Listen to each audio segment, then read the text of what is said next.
Cela 37, grabado, Aníbal Balbona, Estudo Aldea.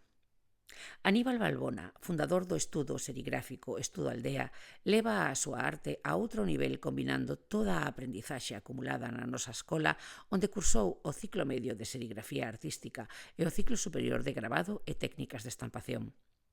O primeiro ocupante da cela 37 mostrounos parte da súa obra final en serigrafía, onde representa paxaros que, dende o niño, emprenden o voo, simbolizando o propio camiño de Aníbal no mundo artístico.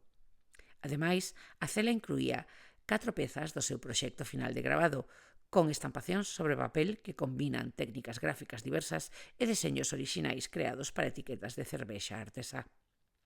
A colección completábase con 6 obras serigráficas realizadas xa no seu propio estudo, todas elas inspiradas na tradición galega. Unha mostra que é puro talento galego e innovación.